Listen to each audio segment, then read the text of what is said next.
Flexor longo do hálux. Paciente posicionado em decúbito dorsal ou sentado. O examinador estabiliza a articulação metatarso-falângica em posição neutra e mantém a articulação do tornozelo aproximadamente a meio caminho entre flexão dorsal e flexão plantar.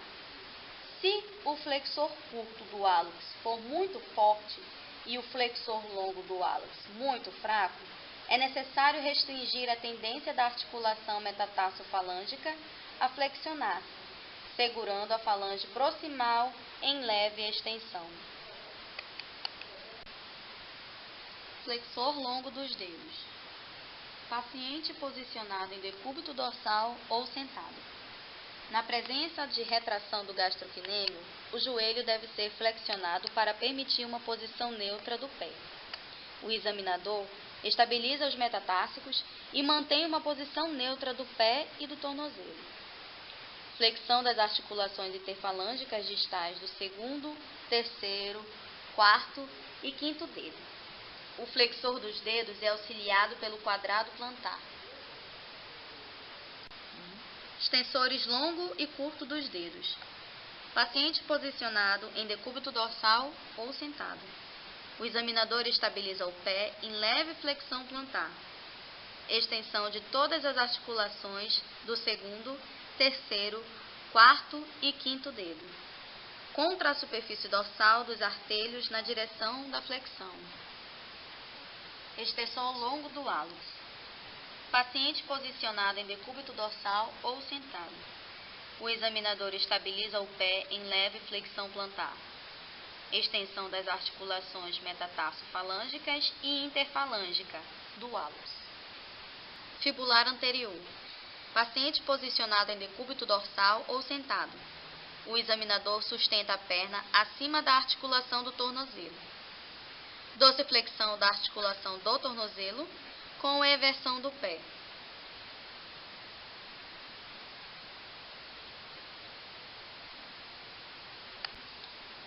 Tibial posterior. Paciente posicionado em decúbito dorsal com membro em rotação lateral. O examinador sustenta a perna acima da articulação do tornozelo. Inversão do pé com flexão plantar da articulação do tornozelo. Fibular longo e fibular curto. Paciente posicionado em decúbito dorsal com membro medialmente rodado. O examinador sustenta a perna acima da articulação do tornozelo. Eversão do pé com flexão plantar da articulação do tornozelo. Músculo sólido. Paciente posicionado em decúbito ventral com o joelho fletido a 90 graus. O examinador sustenta a perna proximalmente ao tornozelo e o paciente faz uma flexão plantar da articulação do tornozelo sem inversão e sem eversão. Gastrocnêmio. Paciente posicionado em pé e o paciente pode estabilizar-se com uma mão sobre a mesa, porém não deve depositar peso nenhum nesta mão. O paciente eleva-se sobre os artelhos, empurrando o peso do corpo diretamente para cima. Isquios tibiais mediais, semitendinoso e semimembranoso. Paciente posicionado em decúbito ventral, o examinador deve segurar a coxa firmemente sobre a mesa.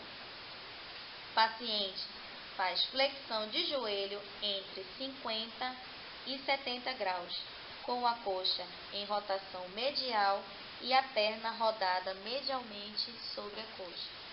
Isquios tibiais laterais, bíceps femoral. Paciente posicionado em decúbito ventral, o examinador deve manter a coxa firmemente embaixo sobre a mesa.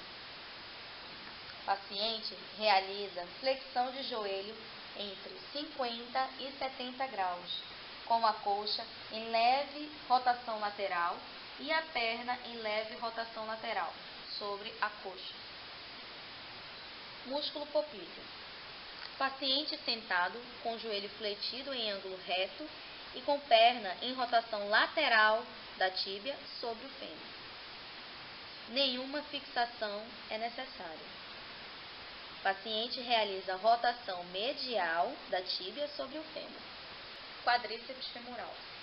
Paciente sentado sobre o lado da mesa e segurando-se nela.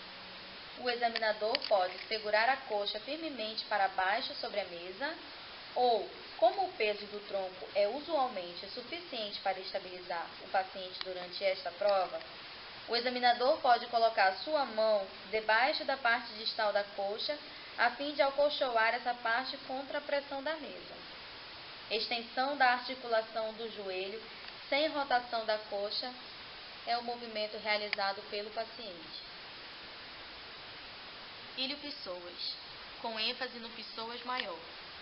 Paciente posicionado em decúbito dorsal, o examinador estabiliza a crista ilíaca oposta, o quadríceps estabiliza o joelho em extensão. A prova. O paciente deve realizar a flexão do quadril em uma posição de leve abdução e leve rotação lateral. Flexores do quadril. Paciente sentado com as pernas por sobre a beira da mesa, segurando-se nela. O peso do tronco é usualmente suficiente para estabilizar o paciente durante esta prova, mas segurar na mesa proporciona estabilidade adicional.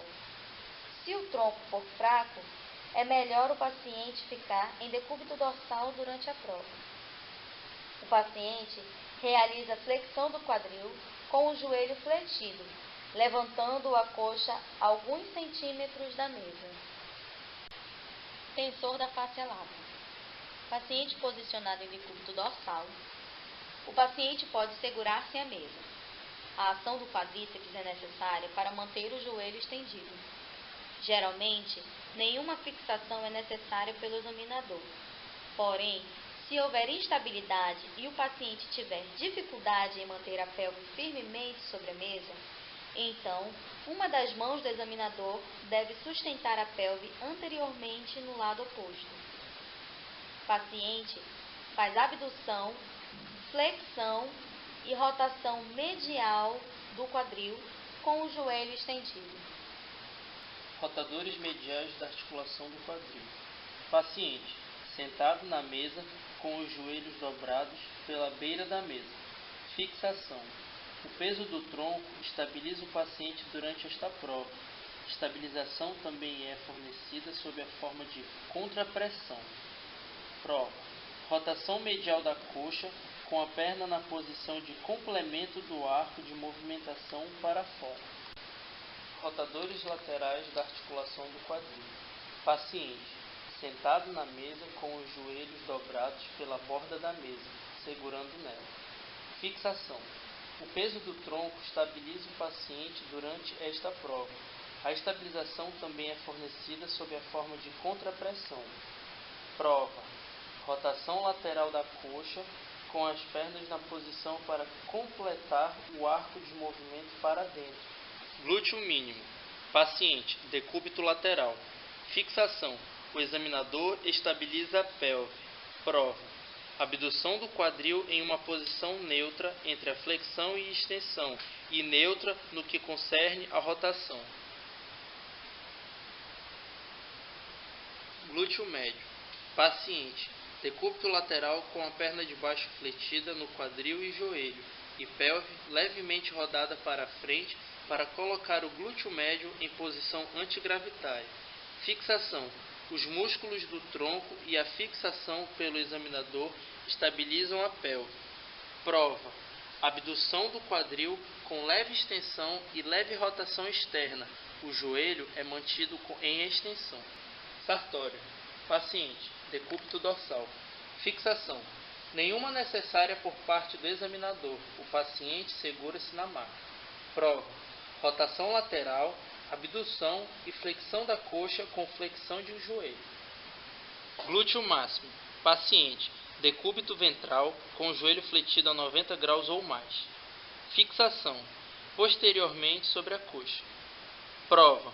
Extensão do quadril com o joelho fletido. Adutores do quadril. Paciente. Deitado sobre o lado direito para testar os adutores direitos. e vice-versa. Corpo em linha reta, com os membros inferiores e coluna lombar retos. Fixação. O examinador segura a perna de cima em abdução. O paciente deve segurar-se na mesa para estabilidade. Prova. Adução do membro de baixo no sentido para cima a partir da mesa, sem rotação, flexão ou extensão do quadril ou inclinação da pelve.